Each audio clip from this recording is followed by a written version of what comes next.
Your kindness is not a virtue. It is a strategic error.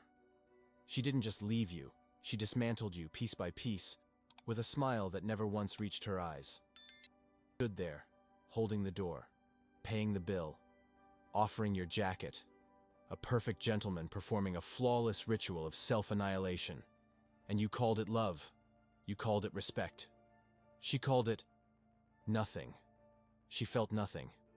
Because you were nothing. A pleasant, predictable, hollow man. You thought your agreeableness was a gift, a sign of your elevated character. In her world, the world of primal instinct that operates beneath the veneer of polite society, it was a glaring signal of your worthlessness. It was the scent of a prey animal that has given up the fight. You replay the last encounter in your mind, a torturous loop of confusion, the date that felt perfect. You listened intently. You validated her every opinion. You laughed at jokes that weren't funny. You were a mirror, reflecting back a perfect image of what you thought she wanted. But a woman doesn't desire a mirror. She desires a mountain. Something solid, unmoving, with its own climate, its own gravity. Something she can either scale or admire from a distance, but never, ever move. You were a puddle, conforming to the shape of the ground she walked on. And she stepped right through you without a second thought. Do you remember her eyes as you said goodnight? Not cruelty, not anger, just a flat, vacant disinterest. The kind of look one gives to a piece of furniture that is no longer useful. That was the moment your soul cracked. That was the moment you were no longer a man in her eyes, but a resource that had been fully depleted. The German philosopher, Arthur Schopenhauer, a man who saw the world without the comforting illusions you cling to, understood this brutal truth. He saw life not as a pursuit of happiness, but as the relentless, blind striving of a cosmic force he called the will. This will operates through us, and in the realm of attraction, it has one cold biological purpose: to seek strength, vitality, and power. Your desperate need for her approval, your constant search for her validation, was a broadcast, a flashing neon sign that screamed you possessed none of these things yourself. You were seeking them from her. Schopenhauer would have told you that every man takes the limits of his own field of vision for the limits of the world. Your world was pathetically small.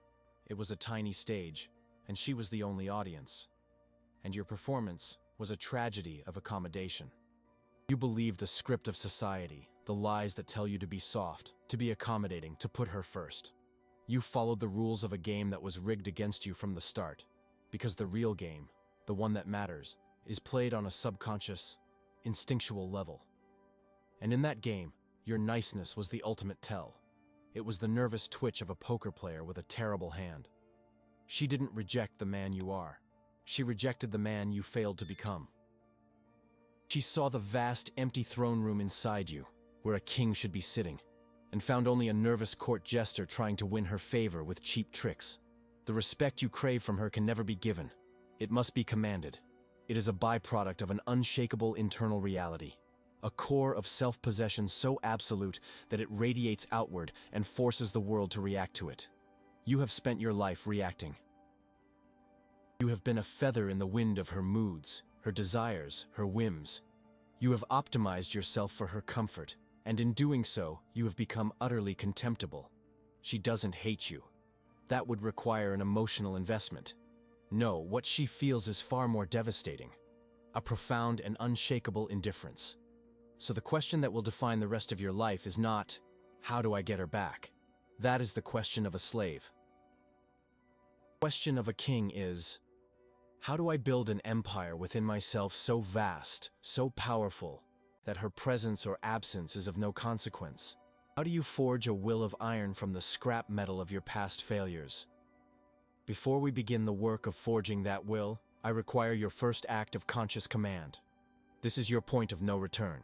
Subscribe to Dominio Psicologico and activate all notifications. This is not a suggestion. It is your new operational standard. Like this video as a digital signature on the death warrant of your weaker self. And in the comments below, I want you to state two things. First, the city and country from which you are launching this war. Second, I want you to describe, in cold, precise detail, the moment of rejection that finally shattered your illusions. Do not write an emotional plea. Write a battlefield report. Let the world witness the wound, not as a source of shame, but as the ground zero from which your new empire will be built. Let us begin. The architecture of your collapse was not built in a day. It was a meticulous, silent construction, brick by brick, concession by concession. You didn't notice the foundation cracking because you were too busy admiring the wallpaper she chose. Let us perform a cold deconstruction, an autopsy of your authority. This is not to assign blame. Blame is a child's game. This is a strategic analysis to identify the vulnerabilities that led to your defeat, so they may be reinforced with steel. The fall of a man is a predictable, 5-act tragedy. You have played the lead role perfectly. The first act is emotional concession. It begins with a test, always a test, so subtle you dismiss it as preference. You have plans to meet your friends for a game. She sighs, a carefully calibrated exhalation of disappointment. She doesn't forbid you. That would be too obvious, too crude. Instead, she mentions a movie she wanted to see, or how tired she is, or how she was hoping for a quiet night in. She presents her emotional state as a fragile object that your pre-existing plans might break. The man you were, the man programmed by a weak society, saw this as an opportunity for kindness. You saw a chance to be the good boyfriend. So you canceled. You yielded. You placed her fleeting emotional comfort above your own integrity, your own word to your friends. You thought you were scoring points. What you actually did was communicate a fatal piece of intelligence. My world is negotiable. My boundaries are soft. My will can be bent by your emotional weather. Schopenhauer would not see this as love. He would see it as the submission of one will to another. The moment you chose her mood over your mission, you lost the first skirmish. She tested. You yielded. She won. This is the first crack in the dam, a single hairline fracture that you ignore. But the pressure is building. The second act is the loss of control. That first concession, that seemingly insignificant trade-off, becomes precedent. It is now the expected standard of behavior. Her tests become more frequent, more demanding. No longer just about your Friday night plans. It's about the friends you keep. I just don't like the way he looks at me, she'll say of your oldest friend. He's a bad influence. She is testing your loyalties. She is isolating you from your power base. King with no allies is just a man in a shiny chair. You, in your desperate attempt to maintain the peace, to keep the waters of the relationship placid, begin to create distance. You make excuses. Stop answering calls. You have chosen the alliance with her over the alliances that formed you. This extends to your hobbies, your passions. Things that once defined you, that filled your time before she arrived, are now framed as obstacles to your time together. The late nights working on your project, the weekend trips to the mountains, the hours in the gym, they are all subtly recategorized as selfish acts. And you, fearing the withdrawal of her affection, begin to dismantle your own life to better fit into hers. You have given her veto power not just over your schedule, but over your very identity. You have ceased to be a sovereign nation and have become a vassal state, paying tribute to a foreign power. The third act is the relentless search for validation. Having abandoned your own internal sources of strength and identity, you become a beggar. You now require her approval to feel any sense of worth. You dress for her. You speak for her. You perform for her. Before you make a decision, a flicker of a thought crosses your mind. What would she think? You tell a joke at a dinner party, and your eyes dart to her, not to the rest of the table. You need to see her laugh to know it was funny. Her approval is the currency you now use to value yourself. Schopenhauer wrote that a man can be himself only so long as he is alone. You have become terrified of being alone, because alone, you are nothing. You have no self left. You are a reflection of her desires. This is the essence of neediness, and it is repulsive on a primal level. A woman's biological imperative, the ruthless engine of the will operating through her, is to find a man whose reality is stronger than hers. A mountain. You have demonstrated that you are a sand dune, constantly shifting your shape to please the wind of her opinion. She cannot look up to you. She cannot respect you, because you are perpetually on your knees, looking up to her. The fourth act is affective dependency. Your emotional state is now completely tethered to hers. You are a puppet, and her moods are the strings. If she is happy, you feel a temporary reprieve, a fleeting sense of stability. But if she is displeased, your entire world plunges into chaos. You walk on eggshells. You analyze her tone, her texts, the length of her pauses. You live in a state of constant low-grade anxiety, trying to preempt any possible displeasure. And this is when her most powerful weapon is deployed: silence. Her silence is dominance, not inattention. When she withdraws, she is not thinking. She is watching. She is observing you scramble, panic, and fall apart. She is confirming your weakness. You frantically try to fill the void with chatter, with questions, with apologies for crimes you haven't even committed. You are a strategist whose enemy has cut off all intelligence. You are operating blind, and you are terrified. You offer to buy her things, take her places, do anything to break the silence. You are trying to bribe the executioner. Every desperate attempt you make to fix her mood simply proves to her that she is the one in absolute control.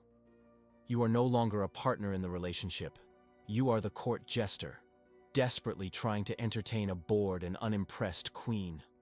The final act is the breaking of the silence. But you do it on her terms, in the weakest way possible. After days of her cold indifference, you can't bear it any longer. You corner her. You force the confrontation. And you begin with the words that seal your fate. What's wrong? You have just handed her all the power. You have admitted you are lost, and she has the map. You have framed yourself as the problem, and her as the judge. She may not even answer. She may just shrug, or say nothing, forcing you to grovel further. Eventually, you will break completely. You will say the words that are the verbal equivalent of signing a surrender treaty. I'm sorry. You apologize. For what? You don't even know. You are apologizing for your very existence, for whatever flaw in you is causing her displeasure.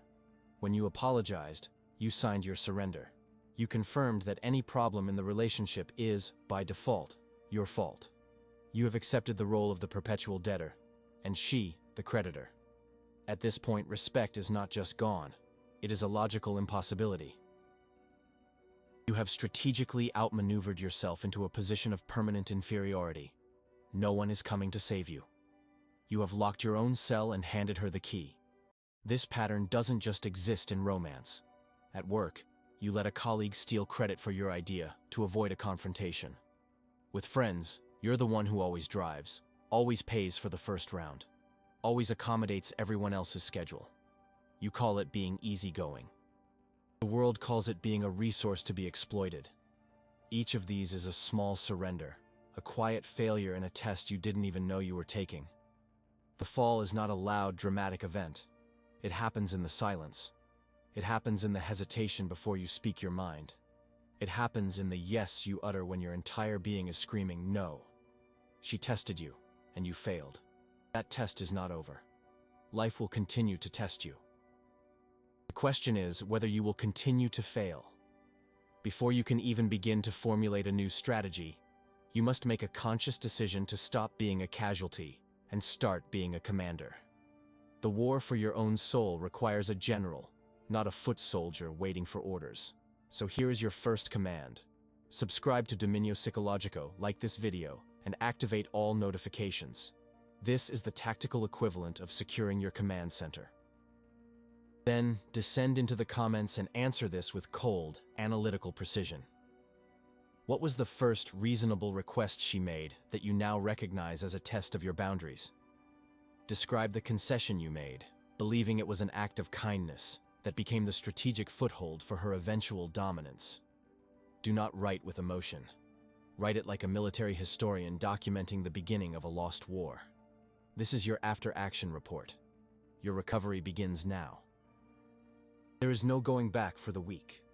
There is only the construction of the new. Let this statement burn itself into your consciousness, for it is the foundational law of your new reality. The man you were is a casualty of a war you didn't know you were fighting. You cannot revive a corpse. You can only salvage the territory, raise the compromised structures, and build a fortress in its place. This process is not emotional. It is not about healing or finding closure. It is a cold, tactical demolition followed by a ruthless, strategic reconstruction. Your sentimentality is the liability that led to your defeat. It must be the first thing you execute. The commands for this new campaign are simple, but their execution requires a level of discipline you have never before accessed. First, cut the excess. Second, install the silence. Third, control the reaction. This is the trinity of your resurrection. The first operational command is to reinstall absolute scarcity. This is not the childish game of ignoring her texts for a few hours. This is a complete and total strategic withdrawal from her sensory reality. You must become a ghost. You will vanish from her digital life. No grand pronouncements, no bitter farewells, no dramatic blocking. Just a silent, instantaneous cessation of existence. Your online profiles, which once served as a pathetic shrine to your availability, now go dark or become focused entirely on your mission, with no trace of her or your shared past. You do not view her stories. You do not react to her posts. You have excised her from your data stream. In the physical world, you alter your patterns. The coffee shop you knew she frequented is now a dead zone. The routes you took in hopes of a chance encounter are now enemy territory to be avoided. You are creating a vacuum, a void where your predictable, accommodating energy used to be. Human mind, and especially the female psyche, abhors a vacuum. Her initial reaction will be confusion, then irritation. She will expect you to reappear, to break, to send that desperate thinking of you message. It will not come. Your silence is not a tactic to get her back. It is a statement of fact. You are gone.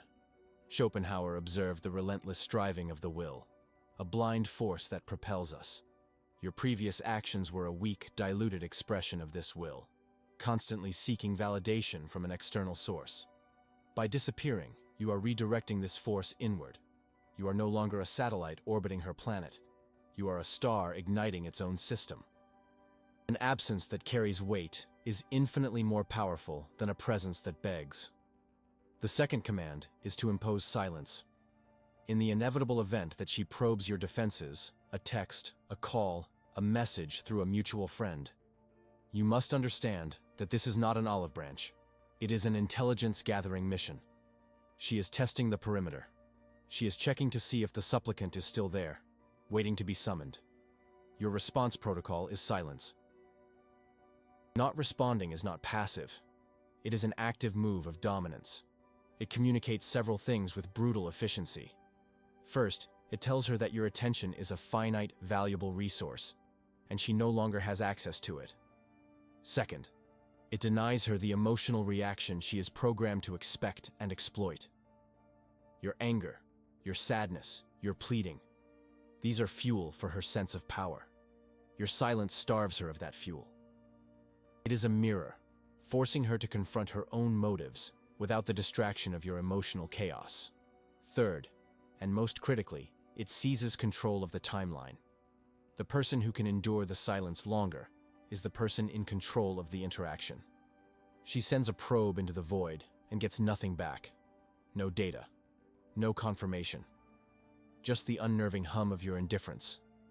This forces her into a state of speculation. Is he angry? Did he meet someone else? Does he not care? Her mind will create a dozen scenarios, each one eroding her sense of certainty and control. Do not reconquer.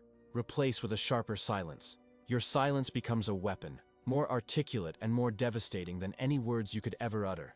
Should an interaction be absolutely unavoidable, a chance encounter, a necessary logistical exchange, you execute the third command: control the reaction. Your interaction must be minimal, unpredictable, and devoid of emotional investment. You are not cold or angry. That would betray that you are still affected. You are neutral. You are a polite, detached stranger. Your answers are brief, direct, and offer no openings for further conversation. Your tone is calm. Your body language is relaxed and open, but your eyes are focused elsewhere, on your next objective. You do not ask her questions about her life. You do not offer information about yours. You are a closed system. You are a professional conducting a minor, unscheduled transaction. This unpredictability is key. The man she knew was a perfectly predictable machine of accommodation. This new man is an enigma. He is pleasant but distant. He is calm but unavailable. You have destroyed the old pattern she knew how to manipulate. You have become strategically illegible. This minimal, controlled engagement is the psychological equivalent of a feint in battle. You appear on the field for a moment, show a new and confusing formation, and then vanish back into the fog of war, leaving the enemy more uncertain than they were before. These defensive maneuvers are merely the first stage, securing your territory and cutting off enemy supply lines. The true work, the work of a king, is not in defense, but in construction. Your focus must now shift entirely to the relentless pursuit of hierarchy. This is not a vague hope for self-improvement. It is a logistical, all-consuming war on 4 fronts. The first is the physical. Your body is not a vessel for comfort. It is your weapon system and your royal chariot. You will train it with brutal, methodical consistency.